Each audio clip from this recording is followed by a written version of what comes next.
Halo teman-teman, dalam video pembelajaran kali ini kami akan membahas tentang mandatory spending. Penasaran kan dengan mandatory spending itu apa? Yuk simak penjelasannya. Mandatory spending merupakan pengeluaran negara yang wajib dialokasikan pada proporsi tertentu sesuai dengan undang-undang. Nah, apa saja sih yang menjadi belanja wajib sesuai dengan amanat konstitusi?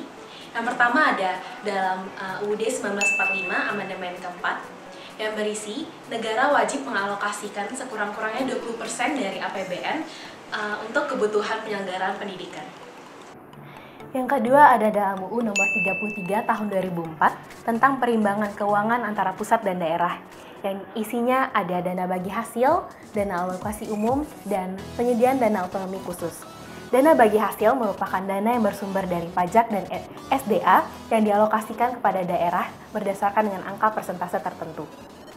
Proporsi alokasi DAU berdasarkan UU ditetapkan minimal 26% dari pendapatan dalam negeri neto.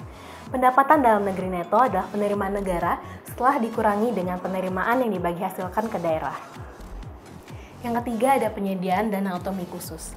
Penyediaan dana otonomi khusus sesuai dengan UU nomor 21 tahun 2001 tentang otonomi khusus Provinsi Papua dan UU nomor 11 tahun 2006 tentang pemerintahan Aceh, masing-masing sebesar 2% dari DAU nasional. Yang ketiga yaitu Undang-Undang Nomor 39 Tahun 2007 tentang Cukai. Dalam undang-undang ini disebutkan bahwa 2% pendapatan negara dari cukai hasil tembakau yang dibuat di Indonesia dibagi hasilkan kepada provinsi penghasil cukai hasil tembakau tersebut. Kemudian yang keempat yaitu Undang-Undang Nomor 20 Tahun 1997 tentang PNBP. Di sini disebutkan bahwa sebagian dana PNBP dapat digunakan untuk kegiatan tertentu yang berkaitan dengan jenis PNBP tersebut oleh instansi yang menghasilkannya. Perlu diketahui bahwa PNBP yang dihasilkan hanya dapat dialokasikan untuk belanja dari kementerian lembaga yang bersangkutan. Nah, yang kelima yaitu Undang-Undang Nomor 36 Tahun 2009 tentang Kesehatan. Di sini disebutkan bahwa penyediaan alokasi anggaran untuk kesehatan itu sebesar 5% dari APBN. Dan kemudian yang terakhir yaitu Undang-Undang Nomor 6 Tahun 2014 tentang Desa, yang menyebutkan bahwa alokasi anggaran yang berasal dari pemerintah pusat yang peruntukannya langsung untuk desa itu ditentukan 10% dari dan di luar dana transfer daerah secara bertahap. Nah, lantas bagaimana pengaruh mandatory spending terhadap ruang fiskal? Nah, sebagai contohnya, apabila kita mendapatkan pendapatan royalti batubara sebesar 10 triliun, maka akan menambah ruang fiskal sebesar 0,4 triliun. Hal tersebut bisa terjadi karena dana tersebut dialokasikan sebesar DBH 80% dan anggaran pendidikan sebesar 20%.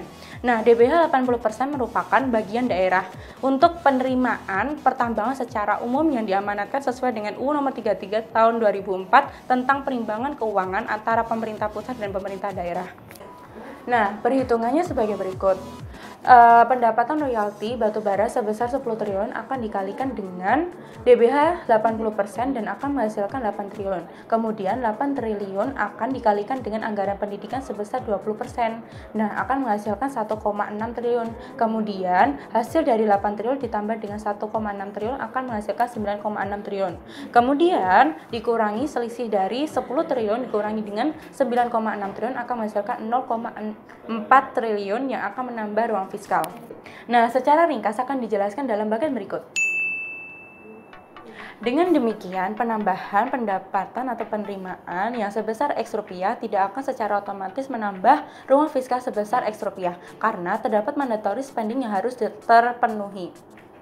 Nah, begitulah penjelasan tentang mandatory spending. Semoga video ini bermanfaat bagi kalian semua. Semangat belajar dan semoga sukses.